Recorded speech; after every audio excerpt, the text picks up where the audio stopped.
Buenas noches. Bueno, voy a hablarles en esta oportunidad de glomerulopatías primarias. Un poco el desarrollo de esta clase va a estar basada en cuáles son las glomerulopatías primarias, cómo se producen, cuáles son las formas de manifestación clínica más frecuentes y más importantes, y reconocer los síntomas y los signos que producen las enfermedades de glomerulares, ya que en un porcentaje de los pacientes que presentan enfermedad glomerular pueden evolucionar con enfermedad renal crónica y o diálisis. Bueno, ¿qué es una glomerulopatía primaria?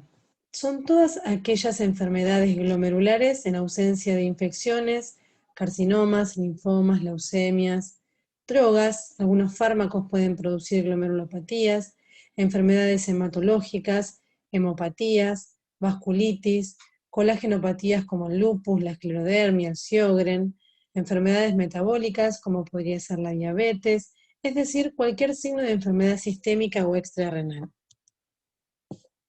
Les voy a mostrar acá el dibujo de un glomérulo normal. Es importantísimo que recuerden esto para poder entender las enfermedades glomerulares.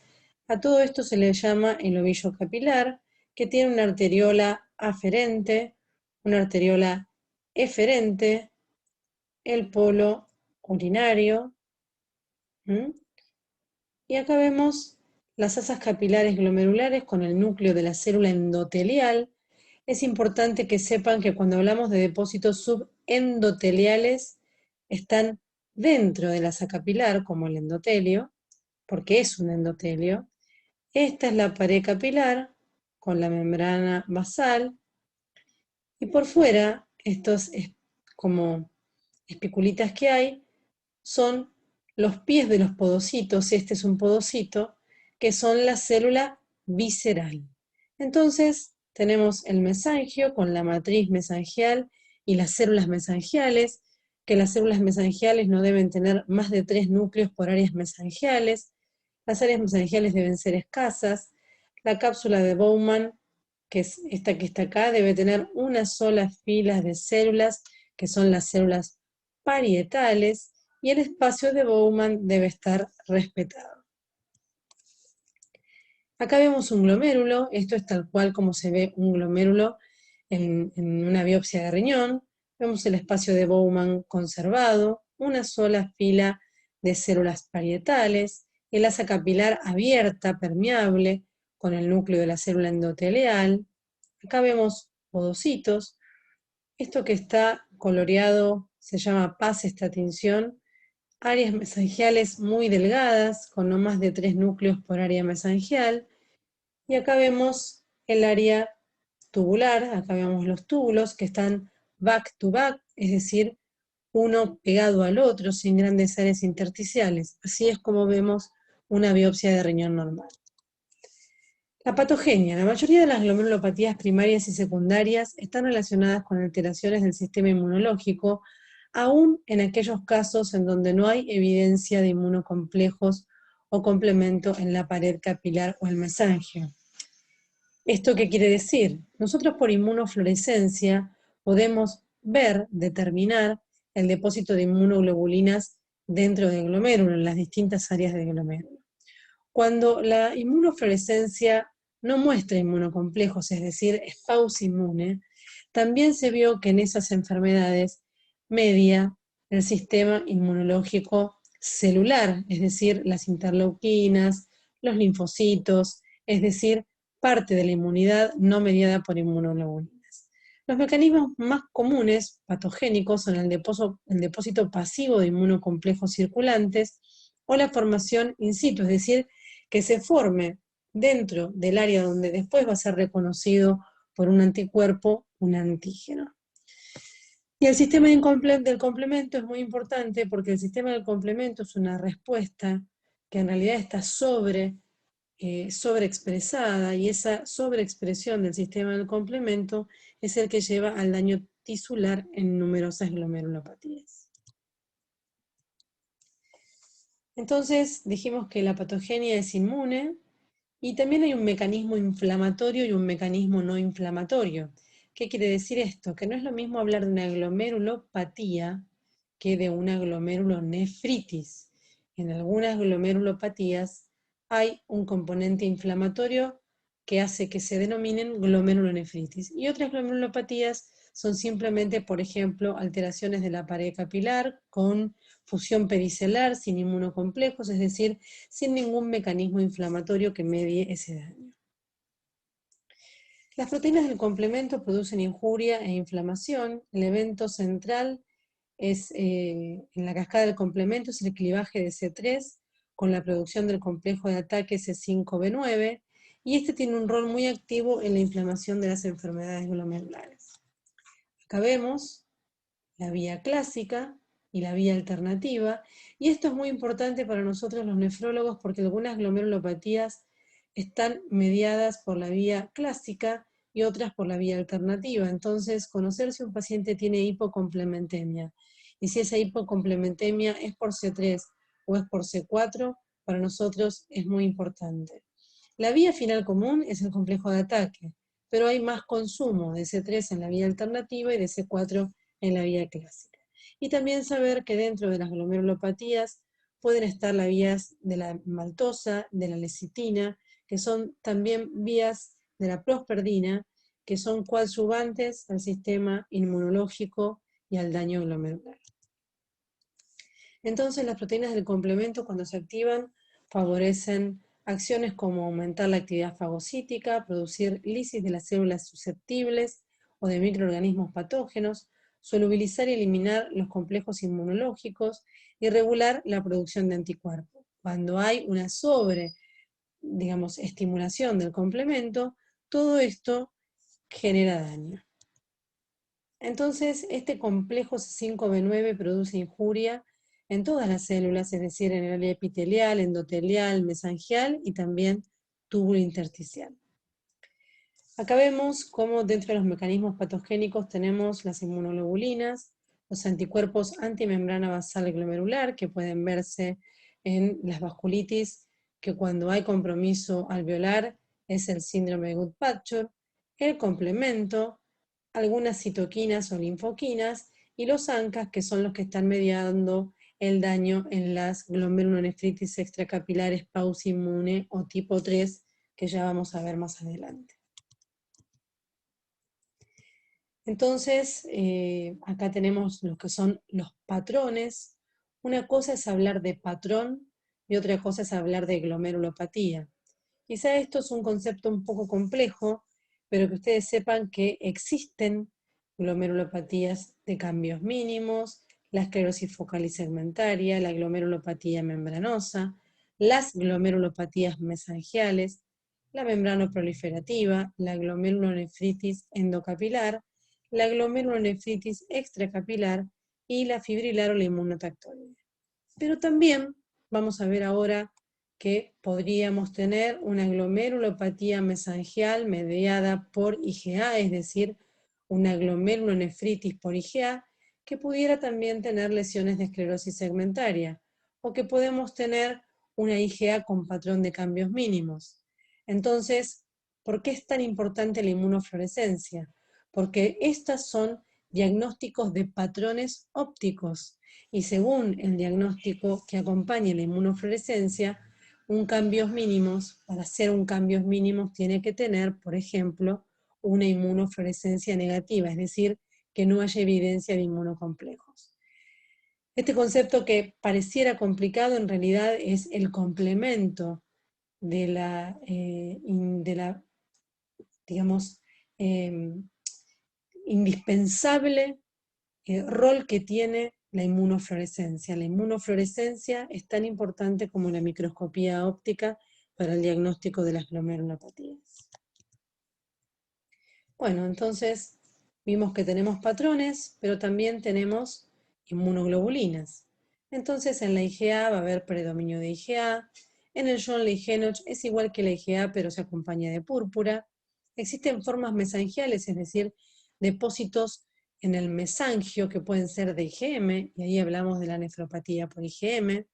Existen enfermedades donde hay importantes depósitos de inmunoglobulinas IC3, como la glomerulonefritis postinfecciosa, la fibrila inmunotactoide, que pueden tener un patrón donde se ve el depósito de las fibrillas o de los microtúbulos en la microscopía electrónica, y a veces pueden tener patrón de membrana proliferativa, la glomerulonefritis mediada por C3, que es una glomerulonefritis donde el C3 es dominante o casi exclusivo, les diría. Las vasculitis, por ejemplo, la vasculitis con crioglobulinemia tiene depósitos de inmunoglobulinas. Las vasculitis pausinmune no tienen inmunoglobulinas. Entonces acá vemos, esto es la glomerulonefritis membranoproliferativa tipo 2, que tiene depósitos intramembranosos. Entonces vemos el rol importante que tiene la inmunofluorescencia. La patogenia, las glomerulopatías en general tienen causa desconocida, excepto algunas como por ejemplo un tipo de patrón de la esclerosis segmentaria, la colapsante, que puede ir asociada a infecciones por parvovirus. Fuera de eso, la patogenia suele ser desconocida. Los factores precipitantes pueden ser drogas, infecciones, toxinas, mecanismos comunes o determinación genética. La etopatogenia. Los agentes etiológicos inducen la pérdida de la tolerancia de los antígenos propios, y eso produce una respuesta nefritogénica con un componente humoral, y dijimos que también un componente celular. Hay evidencia del rol primario de las células monoclonales sin depósitos en el cambios mínimos, la esclerosis segmentaria y la glomerulonefritis extracapilar pausinmune ANCA positivo. ¿Cuáles son las formas de presentación clínica de las glomerulopatías? Un paciente puede tener solo hematuria, macro o microscópica, persistente, recurrente, aislada, es decir, aislada si no tiene proteinuria, macroscópica si se ve, pero va y viene. Mientras tienen hematuria macroscópica recurrente, pueden tener microhematuria persistente, siempre hablando de hematuria glomerular, ¿no? Proteinuria asintomática, proteinuria con microhematuria, síndrome nefrítico, síndrome nefrótico, insuficiencia renal aguda, glomerulonefritis de rápida progresión y también hipertensión arterial. Hay que saber que la causa más importante de hipertensión renal son las glomerulopatías. La estenosis de la arteria renal es solo el 1% de las causas de hipertensión arterial en los pacientes con enfermedad renal. Entonces vamos a hablar un poquito someramente de qué significa tener un síndrome nefrótico, y es el cuadro clínico caracterizado por la proteinuria masiva, es decir, de más de 3,5 gramos día, con una hipoalbuminemia de menos de 3 gramos decilitro, con edema, hiperlipemia, lipiduria, y con síndrome nefrótico las causas más frecuentes en los adultos: la glomerulopatía membranosa, la esclerosis focal y segmentaria, el cambios mínimos, y en la tercera edad o en pacientes mayores de 60 años, la amiloidosis. El cambios mínimos es la glomerulopatía primaria con síndrome nefrótico, más frecuente en los niños, y es frecuente también en los jóvenes o en los pacientes añosos. El síndrome nefrítico es un síndrome caracterizado por la presencia de hematuria macro o microscópica con cilindros hemáticos, hipertensión arterial, oliguria, proteinuria leve a moderada, solo un 20% puede tener síndrome nefrótico, edema, insuficiencia renal, y es característica la glomerulonefritis endocapilar o posinfecciosa, la glomerulonefritis por C3 y la glomerulonefritis extracapilar focal, que después vamos a ver qué es. La glomerulonefritis rápidamente progresiva es la insuficiencia renal de rápida progresión con la duplicación de la creatinina en días o semanas. No es lo mismo tener insuficiencia renal aguda, que se puede producir en 1 o 2 días, que la insuficiencia renal de rápida progresión, que puede pasar en 1 o 2 meses. Esta es una glomerulonefritis en general, Y si hay glomerulonefritis, se va a presentar con hematuria, con cilindros eritrocitarios, oliguria variable, proteinuria variable y a veces hipertensión arterial. Hay que distinguir lo que es la glomerulonefritis de rápida progresión, donde uno ya está hablando de la presencia de una glomerulonefritis, o la forma de manifestación clínica que es la insuficiencia renal de rápida progresión. La insuficiencia renal de rápida progresión podría darse, por ejemplo, por una glomerulopatía que se complica con una trombosis o una glomerulopatía que se complica con una necrosis tubular aguda.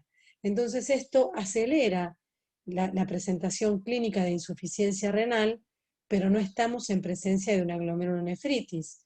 Lo que genera la insuficiencia renal es esa trombosis o ese componente tubulointersticial. Entonces, discriminar glomerulonefritis de rápida progresión de insuficiencia renal de rápida progresión. Esto es de algunas biopsias, 495 biopsias que se hicieron en un periodo en un hospital de clínicas, para que vean que en los adultos la forma de manifestación clínica más frecuente es el síndrome nefrótico, con o sin microhematuria, el 40% de las glomerulopatías con hipertensión arterial, proteinuria no nefrótica en el 30%, insuficiencia renal en el 22%, hematuria macroscópica en el 9.6%, y la microhematuria aislada solo 2 pacientes, porque hay que tener bien claro cuando uno biopsia una hematuria aislada. ¿Cómo uno evalúa una glomerulopatía? Primero, reconocer si es primaria o secundaria, si el paciente tiene síntomas extrarrenales. Hay que hacer una secuencia para poder indicar una biopsia de riñón. Entonces hay que pensar si hay alguna causa etiológica, si el paciente tiene algún síndrome, si tiene alguna alteración funcional, si tiene alteraciones morfológicas y cuál va a ser nuestro plan terapéutico. Para ello es indispensable el estudio de la orina, fundamentalmente hecho por un nefrólogo entrenado, porque el estudio de la orina hecho por alguien experto se lo llama la biopsia líquida. Es el mejor indicador de lo que pasa a nivel glomerulotubular. Entonces, en la orina vamos a estudiar la densidad, la excreción de proteínas, el sedimento urinario, que es el componente más importante y específico. La ecografía es solo útil para mostrar si una glomerulopatía se acompaña de riñones pequeños, de riñones normales o de riñones agrandados, y eso nos sirve para diagnósticos diferenciales, pero digamos el gol estándar obviamente de una glomerulopatía es la biopsia renal. Y las manifestaciones clínicas, que pueden diferenciar si es una primaria o una secundaria, que un paciente tenga virus B, tenga HIV, tenga anticuerpos ANCA, tenga lupus, son las que nos van a permitir discriminar la primaria de la secundaria.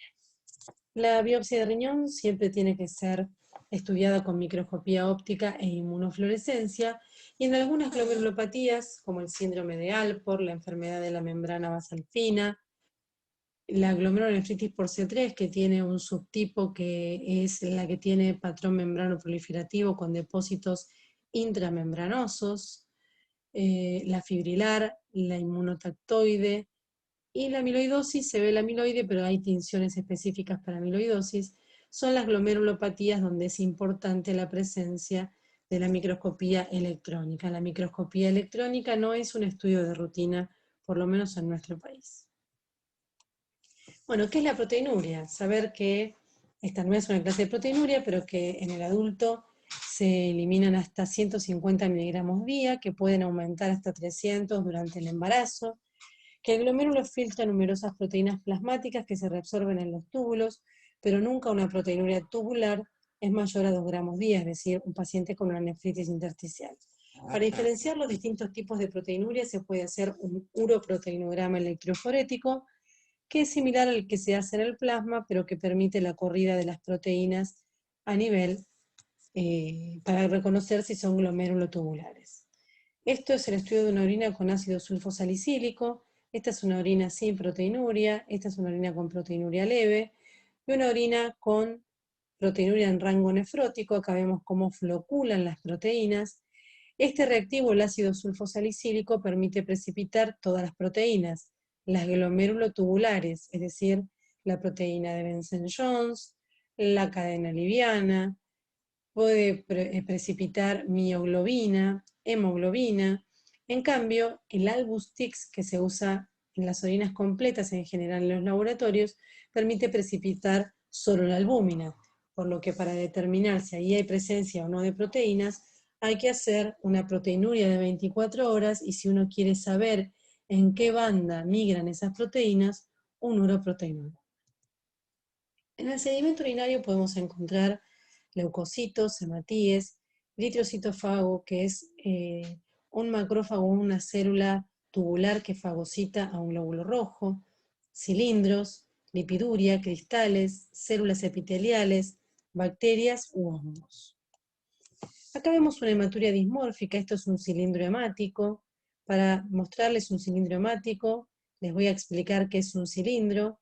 Todos secretamos proteína de Tamm-Horfeld, sobre todo en el enlace de Henle. La proteína de Tamm-Horfeld es una proteinuria de secreción puramente tubular y es la expresión de los cilindros hialinos, que son cilindros normales. Cuando estos cilindros hialinos, que todos tenemos cilindros hialinos, al incluirse parte de la orina que pasa del espacio urinario al túbulo, y entonces en esa orina, que es la que pasa del espacio urinario al túbulo, si tenemos una glomerulonefritis, va a haber a nivel glomerular hematíes. Si tenemos una glomerulonefritis endocapilar o posinfecciosa con mucha exudación de leucocitos, van a pasar leucocitos al túbulo. Si hay una nefritis intersticial, van a pasar desde el túbulo hacia la luz del túbulo, leucocitos. Si tenemos un síndrome nefrótico que cursan con lipiduria, va a haber presencia de lípidos del espacio urinario hacia el espacio, hacia las células tubulares, hacia el túbulo. Entonces, eso que se incluye dentro del molde de la proteína de Tamm-Horfeld que forma el cilindro, es el molde común para los distintos tipos de cilindros. Y tenemos cilindros hemáticos, leucocitarios, tubulares, grasos, serios y anchos, que ahora vamos a ver, pero esto entonces es el molde de la proteína de Tamm-Horfeld, que en este caso el paciente tiene hematuria glomerular, se incluyen los glóbulos rojos. ¿Qué es una hematuria glomerular? Es una hematuria dismórfica, es decir, que si ustedes ven este glóbulo rojo no es igual al glóbulo rojo de un frotis de sangre periférica, es decir, es dismórfico. Este es un glóbulo rojo crenado, este es un acantocito, otro acantocito. Y lo importante de las hematurias glomerulares es que son hematurias dismórficas con más del 80% de dismorfismo y más del 5% acantocitos. Y que también sepan que en las glomerulopatías, que se denominan proliferativas y no proliferativas, la presencia de cilindros hemáticos, aún en las glomerulopatías proliferativas, no supera el 30%, es decir, que para hacer diagnóstico nos basamos fundamentalmente en la morfología, en la presencia de los acantocitos, aunque la presencia de los cilindros hemáticos son el gold estándar de la hematuria glomerular. Acá vemos un cilindro leucocitario, el molde de la proteína de Tamm-Horfeld llena de leucocitos, y vamos a ver, como yo les muestro acá, este es un túbulo absolutamente destruido, denudado, infiltrado. Esto es lo mismo que esto que vemos en la orina. Un cilindro graso, son cilindros que tienen lípidos, acá vemos que son muy restringentes y que tienen distintos tamaños, como si uno pusiera aceite en una olla, y también vemos gotas de grasa suelta. Esto es un cilindro, esto es un cristal de oxalato de calcio y estas son gotas de grasa. En la insuficiencia renal puede haber distintos tipos de cilindros. Este es un cilindro serio, que es el producto de la necrosis del contenido celular que tuvo. Esto es un cilindro granuloso grueso. Probablemente dentro de este cilindro haya habido o células tubulares, o glóbulos rojos, o leucocitos. Y este es un cilindro granuloso fino, que cuando son muy oscuros se los llaman cilindros granulosos finos oscuros, y son característicos de las necrosis tubulares agudas. Estos tres de insuficiencia renal y los oscuros de NTA. Acá vemos, si ustedes miran esto y se acuerdan de histología, una célula tubular perfecta, otra célula tubular perfecta con su núcleo. Esto es un cilindro tubular, es decir, las células del túbulo que se desprenden, el daño tubular que puede acompañar una glomerulopatía, se incluyen dentro del molde de la proteína de Tamm-Horfall, que acá se ve perfecto, el fondo de la proteína de Tamm-Horfall, formando cilindros tubulares. Entonces, las glomerulopatías primarias se clasifican en proliferativas, es decir, si hay proliferación, exudación, anticuerpos, o si no hay tanto de eso. Las proliferativas son la endocapilar, el patrón endocapilar es característico de la glomerulonefritis postinfecciosa, las mesangiales, la membrana proliferativa y la extracapilar. Y de las no proliferativas, la glomerulopatía de cambios mínimos, la esclerosis focal y segmentaria, la esclerosis focal y global, la membranosa y la membrana basal fina. Algunas que pueden tener un patrón u otro, porque yo ya les había dicho que la IgA, si bien tiene un patrón predominantemente mesangial, en un porcentaje pequeño puede tener un patrón de cambios mínimos, o que la IgM, que también es una forma mesangial, tanto como la C1Q, pueden, en casos extraños, tener patrón de esclerosis segmentaria. Entonces estas quedan como en el medio de la clasificación, y en estas tenemos la IgA, la IgM, la C1Q, la fibrilar, la inmunotactoide, la colágeno fibrótica, la lipoproteica, que son muy raras, la esclerosante y las inclasificables. La endocapilar, que la forma más frecuente es la postestreptocóxica. Esta es menos frecuente en los países desarrollados, sigue siendo frecuente todavía en la Argentina. Son anticuerpos contra el antígeno del estreptococo. Estos anticuerpos son el SPEP y el NADP, que son anticuerpos que reconocen los antígenos, que son estos dos, el NADP y el SPEP, que es el antígeno de la endotoxina B. Entonces, estos anticuerpos que van contra los antígenos de la pared bacteriana estimulan la respuesta inmunológica, producen quimiotaxis de neutrófilos hacia el glomérulo, con aumento de la proliferación mesangial, con aumento de leucocitos en el mesangio y el depósito de estas inmunoglobulinas que habitualmente se depositan subepitelial formando lo que se llaman los HAMS. Los pacientes con glomerulonefritis endocapilar pueden tener una reactividad autoinmune con factor reumatoideo, IgG o IgM positivo, a veces crioglobulinemia y muy frecuentemente, el 90%, hipocomplementemia, fundamentalmente por disminución del C3. Bueno, acá les dije casi todo esto que hablamos en la presentación anterior. Hay hematuria macroscópica, cilindros hemáticos, proteinuria no nefrótica en la mayoría de los pacientes, la forma de manifestación clínica es el síndrome nefrítico, puede haber ácido elevado y en los niños la evolución es muy favorable, en los adultos porque existe, digamos, lo que es la glomerulonefritis endocapilar relacionada a infecciones. Cuando uno habla de patrón endocapilar, si es por estreptococo, decimos postestreptocóxica. Y si es por virus, parásitos, hongos u otras bacterias, hablamos de glomerulonefritis relacionada a infecciones.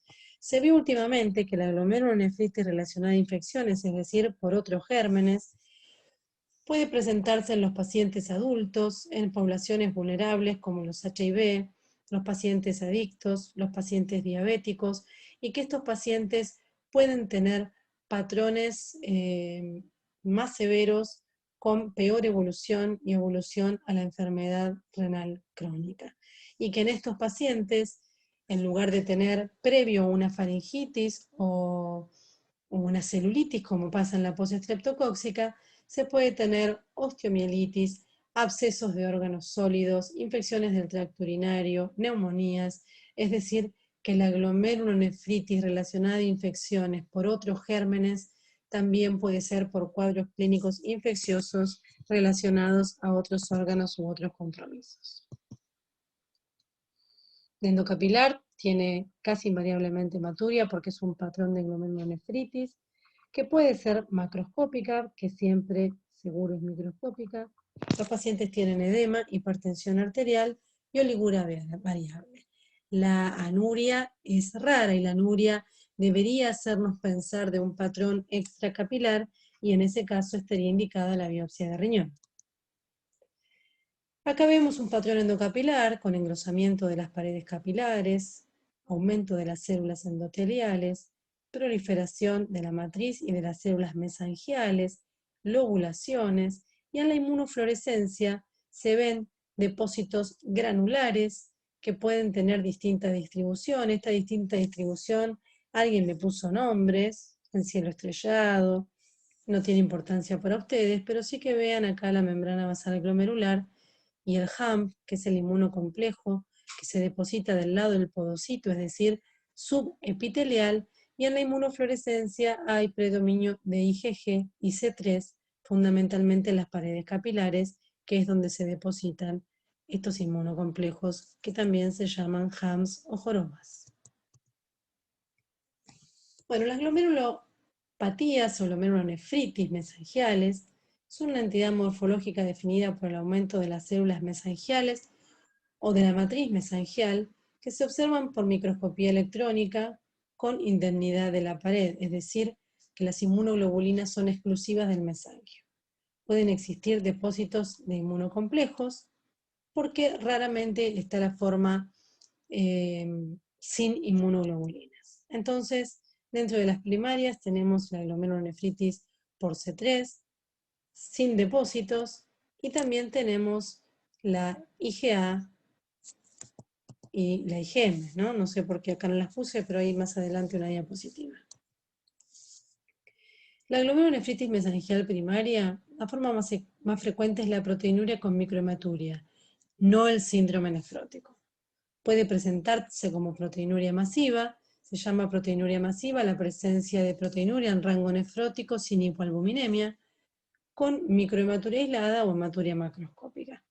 Algunos pacientes pueden tener hipertensión arterial e insuficiencia renal, aunque las formas mesangiales no suelen tener frecuentemente insuficiencia renal. Dentro de las mesangiales secundarias podemos tener las clase 1 y 2 de la glomerulonefritis lúpica, la endocarditis, la glomerulopatía o la púrpura de John Ley-Henoch, que es una forma de IgA, la enfermedad mixta del tejido conectivo o la retinitis pigmentaria.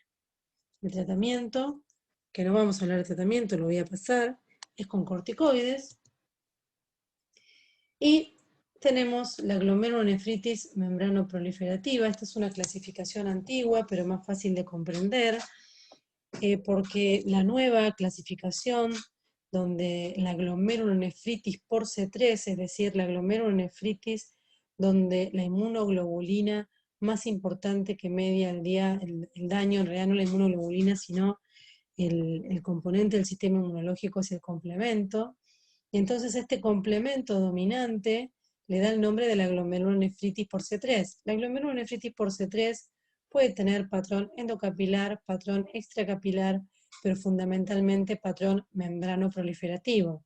Y a la antigua glomerulonefritis membrana proliferativa, que es una glomerulonefritis donde hay depósito de inmunocomplejos en la pared capilar, que se caracterizan fundamentalmente por generar lo que se llaman dobles contornos, reduplicación de la membrana basal, se la clasifica en tipo 1, tipo 2 y tipo 3, dependiendo de la localización del depósito. Tipo 1, subendotelial, es decir, vamos de adentro hacia afuera.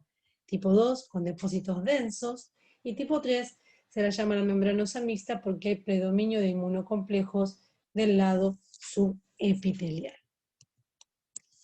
Acá vemos el doble contorno. Vemos las lobulaciones, el aumento, la proliferación que hay a nivel glomerular, con aumento de la matriz, engrosamiento de las paredes capilares, acá se ven mucho más gruesas por la presencia de depósitos, tanto de la pared capilar como mesangiales. En la microscopía electrónica podemos discriminar, esta es una de las glomerulopatías donde es importante la electrónica, porque la DDD, la enfermedad de los depósitos densos, la antigua membrana proliferativa, esta ahora quedó incluida dentro de la glomerulonefritis por C3, tiene depósitos intramembranosos. Entonces, para poder discriminar si son subendoteliales, intramembranosos o subepiteliales, nosotros necesitamos, acá vemos, de la microscopía electrónica. Y la gran diferencia entre estas tres es que la membrana proliferativa o la glomerulonefritis por C3 que forman la DDD con patrón membrano proliferativo es de mala evolución, suele tener también estos depósitos a nivel dentro del ojo, entonces hay que pedir fondo de ojo, y es una glomerulopatía con altísima recurrencia post-trasplante. La glomerulonefritis extracapilar es la forma clínica más común de presentación, es el síndrome de glomerulonefritis de rápida progresión, y ahora vamos a ver por qué, que se caracteriza por la rápida pérdida de la función renal, que puede tener distintos grados de oliguria, siempre con hematuria dismórfica, cilindros hemáticos y proteinuria glomerular. Es el fenotipo estructural más agresivo que resulta de la inflamación glomerular. Un paciente puede quedar en el término de 2-3 meses en diálisis. La proliferación extracelular sigue la disrupción de los capilares glomerulares, es decir, hay daño en el capilar glomerular y este daño del capilar permite que mediadores inflamatorios y leucocitos entren al espacio de Bowman, induciendo proliferación de la célula epitelial o parietal con participación de macrófagos. Se la clasifica en tipo 1, tipo 2 y tipo 3, dependiendo de la presencia y de la localización de inmunocomplejos. La tipo 1 está mediada por anticuerpos antimembrana basal glomerular, que tienen un patrón lineal porque son anticuerpos contra el colágeno de la membrana basal glomerular, y cuando se acompañan de anticuerpos que se depositan a nivel alveolar y forman el síndrome de Goodpasture, son pacientes que tienen glomerulonefritis con hemorragia alveolar difusa, pacientes, se darán cuenta, con una clínica muy crítica.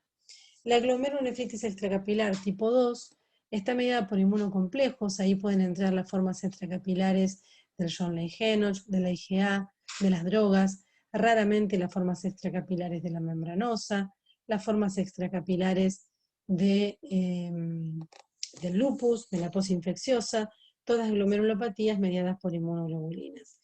Y la pausainmunio tipo 3 tiene inmunofluorescencia negativa y está mediada por anticuerpos anticitoplasmáticos de neutrófilos, los ANCA, que son los que dan a la entidad la antigua clasificación de lo que era el Cherke-Strauss, el Wegener y la poliangioitis microscópica, ¿no? Entonces, en la tipo 1 dijimos que eran lineales, en la tipo 2 granular parietal y en la tipo 3 no hay inmunocomplejos. Acá vemos lo que es un patrón extracapilar, esto es la cápsula de Bowman, acá hay disrupción de la cápsula de Bowman, y esto es muy importante, estas tinciones, esto es tricrómico de Mason, que permite ver en azul lo que es esclerosis, esto es un PAS, y esto es metelamina de plata.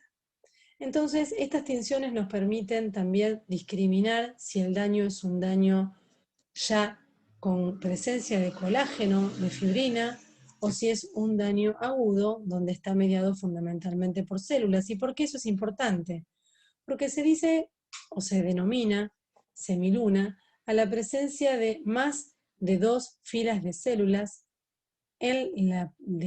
formadas por las células parietales de la cápsula de Bowman, y estas células pueden estar formadas por células propiamente dichas en la fase inicial, o con el tiempo se van transformando en fibroblastos, y cuando una semiluna es una semiluna fibrosa, ya formada por fibroblastos, este glomérulo se transforma en un glomérulo obsolescente, un glomérulo que va a terminar en una oblea, y entonces cuando uno encuentra una glomerulonefritis extracapilar en fase esclerosante, ese paciente no solo no va a responder al tratamiento, sino que va a evolucionar a diálisis. Acá vemos una semiluna celular, llena de células, sin fibrosis, y cómo el glomérulo se colapsa hacia el lado contralateral a la presencia de la semiluna. Y acá vemos una semiluna fibrocelular, acá hay células y acá hay fibrosis. Este es el glomérulo colapsado. Entonces, este gran daño que ocupa el espacio de Bowman, que oblitera al glomérulo, genera caída del filtrado glomerular, y como esto es una glomerulonefritis, produce un daño muy grave que requiere de un tratamiento muy intensivo y precoz. Acá vemos el patrón lineal, cómo acompaña las líneas de la pared capilar, un patrón granular, ahí se ven los gránulos groseros de las inmunoglobulinas, y en la pausa inmune no hay presencia de inmunoglobulinas. Existen formas extracapilares secundarias, dijimos, asociadas a infecciones, a drogas. Estas son las que se incluyen dentro de las extracapilares tipo 2.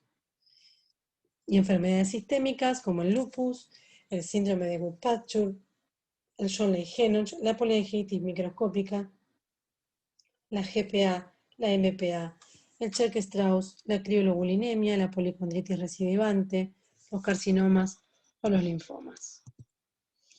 También algunas glomerulopatías primarias raramente pueden tener patrón extracapilar, es decir, tener cosas de la membrana proliferativa, puede tener raramente un patrón extracapilar, la membranosa, la IgA, la fibrilar, la inmunotactoide o la esclerosis focal. Bueno, asociada a infecciones, la postestreptocóxica, la endocarditis, los abscesos. Estas son formas raras de extracapilar. Las más frecuentes son las que vimos, tipo 1, tipo 2 y tipo 3. Asociadas a drogas. Y acá es lo que les decía, 2 o más filas de células parietales, que pueden ser fibrocelulares o pueden ser fibrosas. Acá vemos la cápsula de Bowman. Muchas células, así que esta es una semiluna que si uno trata al paciente le iría bien, con varias filas de células, 1, 2, 3, 4, 5, 6 filas de células que ocupan el espacio de Bowman, que obliteran las asas capilares.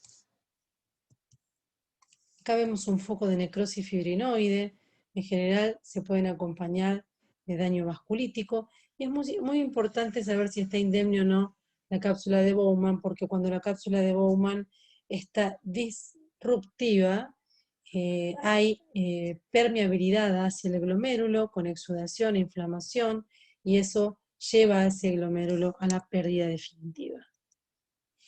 Bueno, factores de mal pronóstico: tener mucha proteinuria, estar muy anúrico, tener en el debut una creatinina de más de 6, tener más del 75% del tejido biopsiado con semilunas, es decir, si yo saqué 10 glomérulos, que 7 glomérulos tengan semilunas, que esas semilunas sean fibrosas y que esa glomerulopatía se acompañe de atrofia tubular. Así que verán que esto tiene un espectro que puede ir desde un paciente con 1 de creatinina a pacientes que debutan en diálisis, y que eso hace que la sobrevida renal sea variable.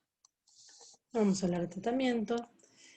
Cambios mínimos: la glomerulopatía más frecuente en los niños, que en los pacientes jóvenes puede verse, y también en los pacientes añosos.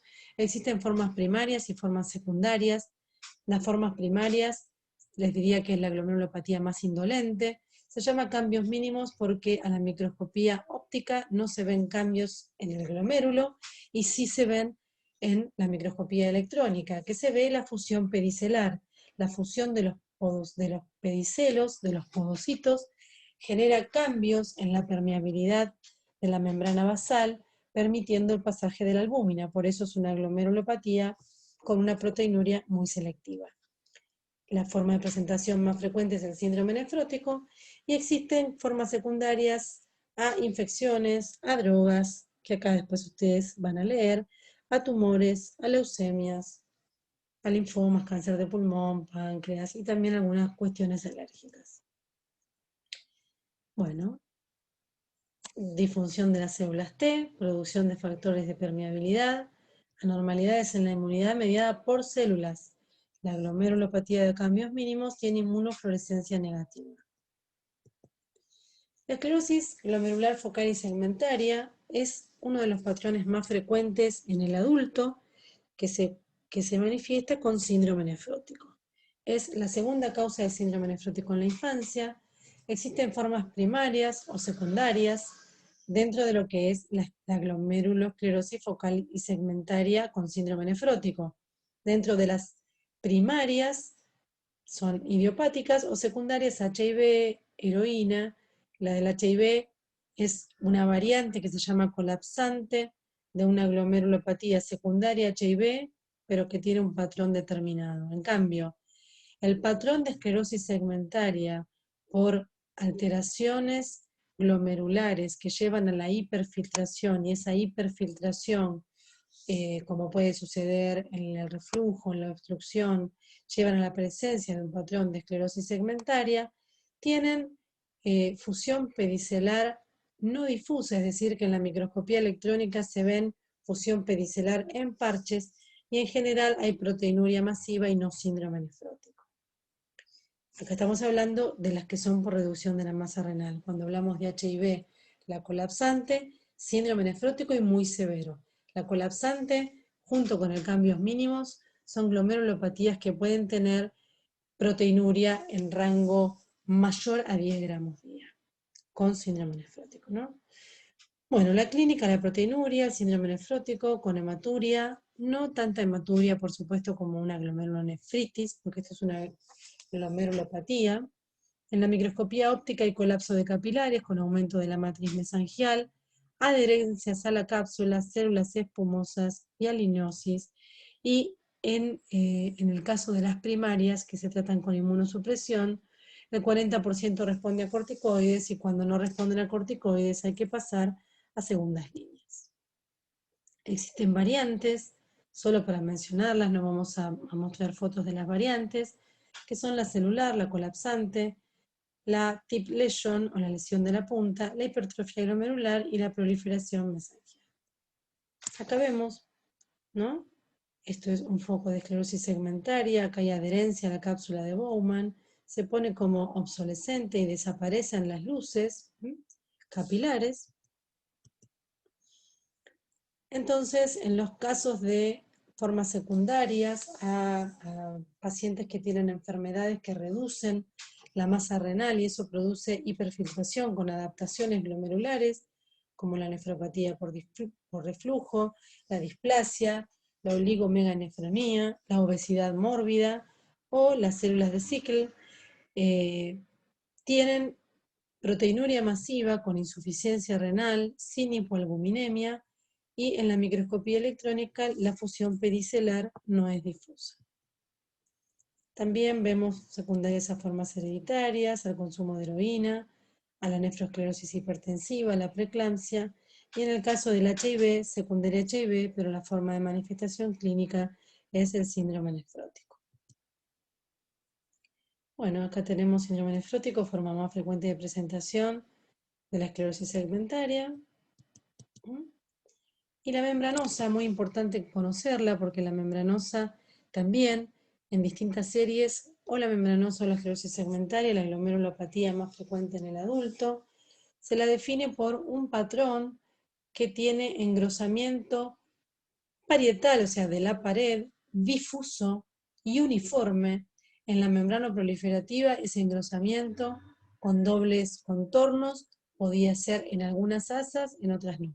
En la membranosa afecta de manera uniforme y difusa todas las asas capilares y es por la presencia de inmunocomplejos subepiteliales, es decir, por fuera de la pared capilar del lado del podocito.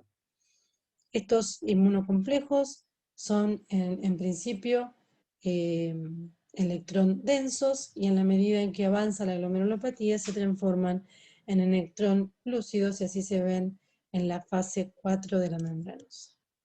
Bueno, acá tenemos la 1, donde se ven solo algunas espículas, la 2, donde los depósitos son más extensos y se empiezan a ver la presencia de espículas, la 3, donde son englobados, y la 4, donde ya pasan a ser electrón lúcidos. Acá se ve, parece que estuviera pintado con una fibra. Bueno, este es el engrosamiento parietal y difuso.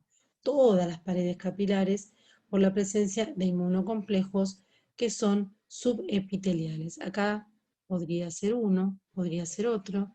Se ven como los clasificamos, esto es una clasificación de microscopía electrónica, ¿no?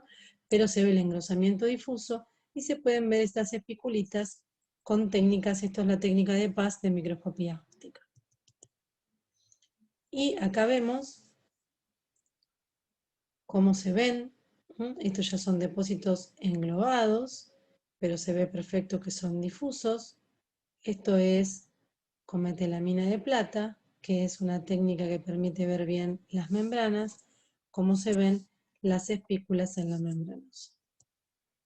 Entonces tenemos los distintos estadios, tenemos la presencia de inmunocomplejos, el engrosamiento difuso, que es positivo para IgG y C3 en la inmunofluorescencia. Bueno, ¿cuál es la historia natural de la membranosa no tratada? Variable.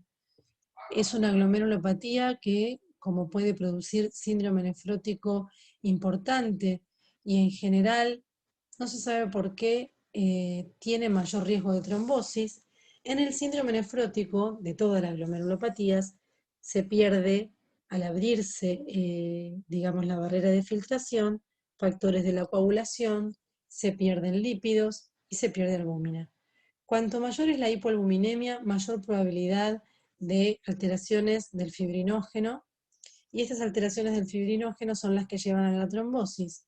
Entonces, los pacientes con membranosa son los que mayor riesgo de trombosis tienen, y muchos de estos pacientes tienen mayor riesgo de muerte por enfermedad coronaria, por tromboembolismo de pulmón, por lo que en las guías se recomienda anticoagular a los pacientes con glomerulopatía membranosa, en algunas guías por debajo de 2,5 de albúmina, en otras guías por debajo de 2.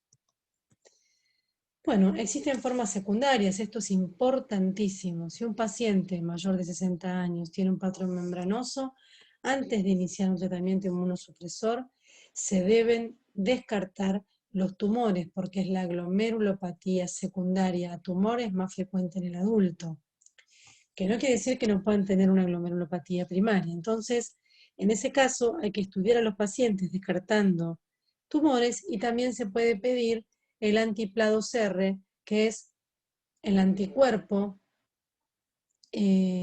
característico de la membranosa primaria. Entonces, si yo tengo un anti-PLA positivo y el paciente no tiene ninguna evidencia de enfermedades, yo puedo iniciar el esquema de tratamiento, el esquema de Ponticelli, que no es un tema que vamos a abordar con ustedes. Entonces, que sepan que está mediada por inmunocomplejos, que están in situ y que se debe a una reacción entre los anticuerpos y un antígeno glomerular intrínseco, o sea, propio de la membrana o plantado de ubicación subepitelial, que después es reconocido por IgG y interviene C3. Bueno, entonces a cualquier paciente añoso, sangre oculta en materia fecal, fibrocolonoscopía, mamografía, ecografía abdominal, placa de tórax, ver que no tenga un melanoma, tomografía de cerebro, tomografía de pulmón, para descartar causas secundarias. La enfermedad de la membrana basal fina es una enfermedad que es una enfermedad indolente, benigna. Hay muy pocos reportes que hablan de formas que evolucionan. Es una basalopatía, una enfermedad de la membrana basal hereditaria, aunque también existen las formas esporádicas, es decir, formas adquiridas.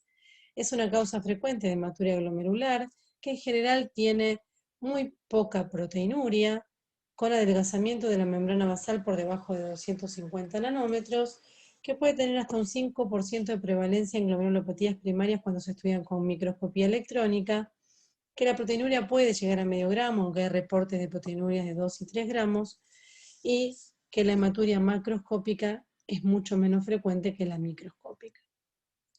Las mesangiales, habíamos visto que las glomerulonefritis o glomerulopatías mesangiales pueden ser sin depósitos o con depósitos, cuando esa proliferación mesangial está mediada por inmunoglobulina A dominante.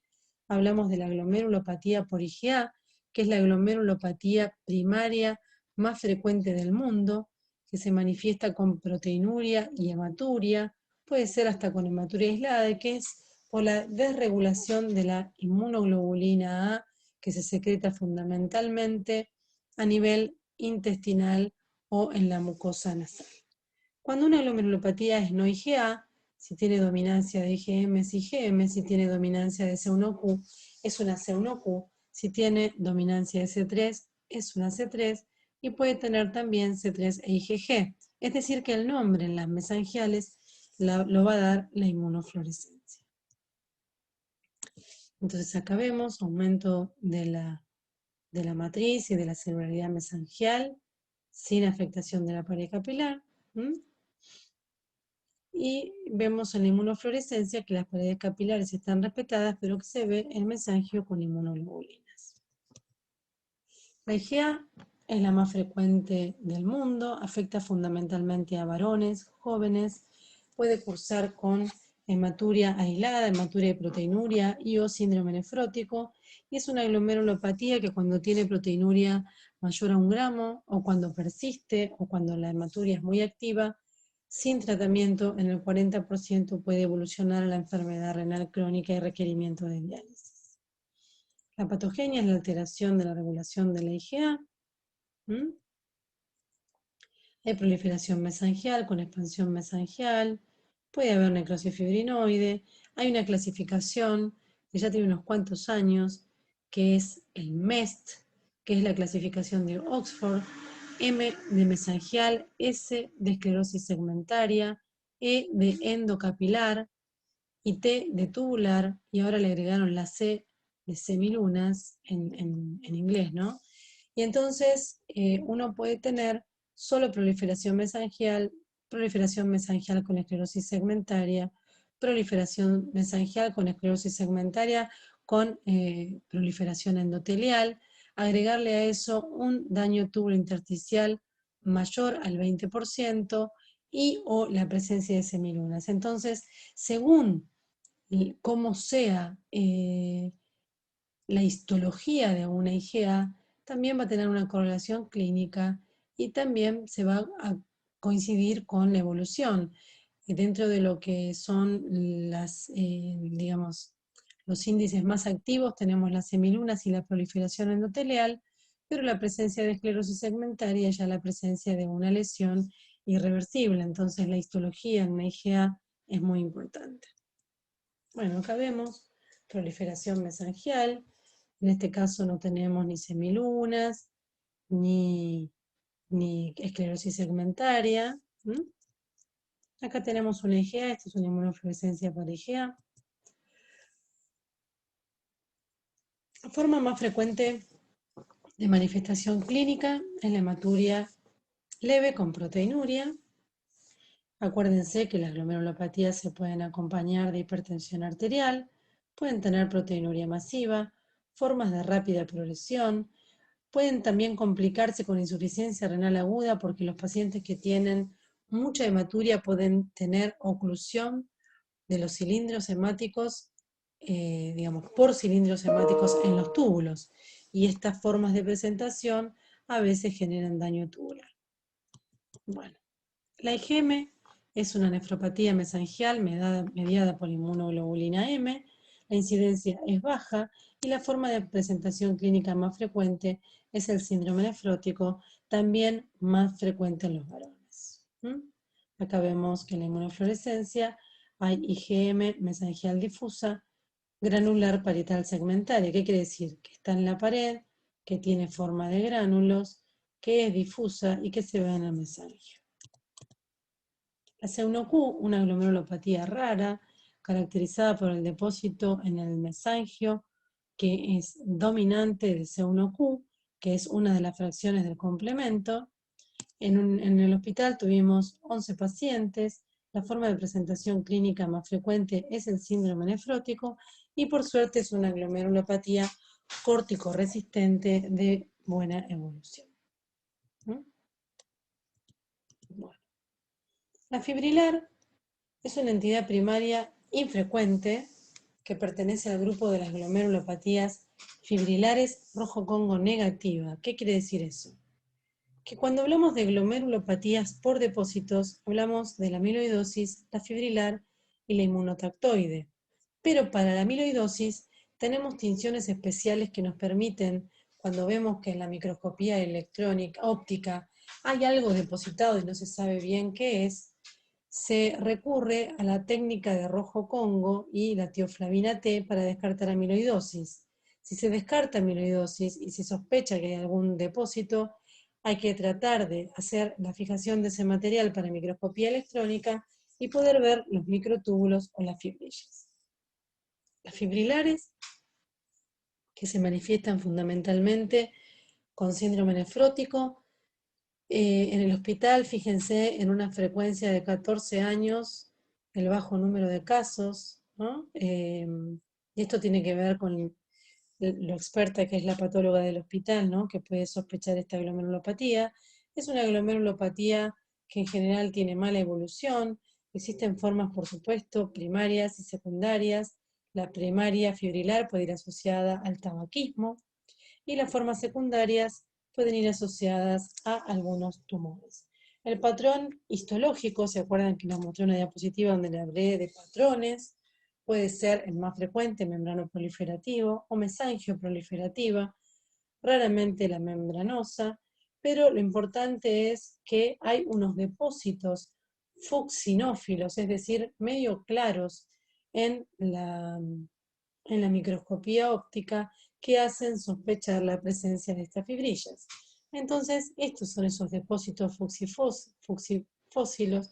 Acá vemos cómo no toman el color del paz.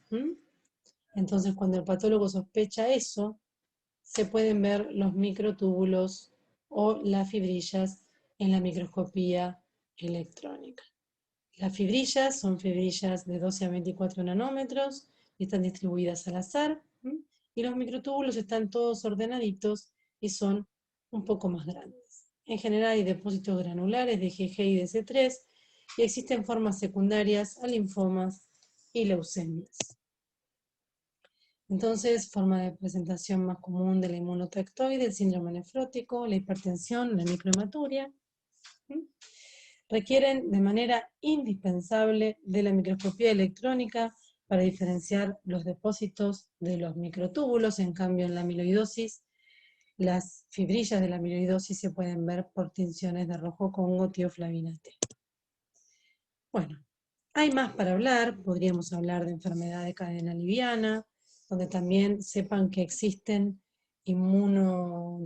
sueros contra anticapa y antilambda, para el caso de los pacientes con amiloidosis, donde hay lambda. La amiloidosis es una glomerulopatía donde se deposita la amiloide a nivel glomerular, produce frecuentemente síndrome nefrótico, son pacientes añosos, con hipotensión arterial, y esta enfermedad también puede generar depósitos a nivel cardíaco y generar miocardiopatía dilatada, a nivel hepático. Es una enfermedad sistémica por la presencia de una cadena liviana lambda anormal.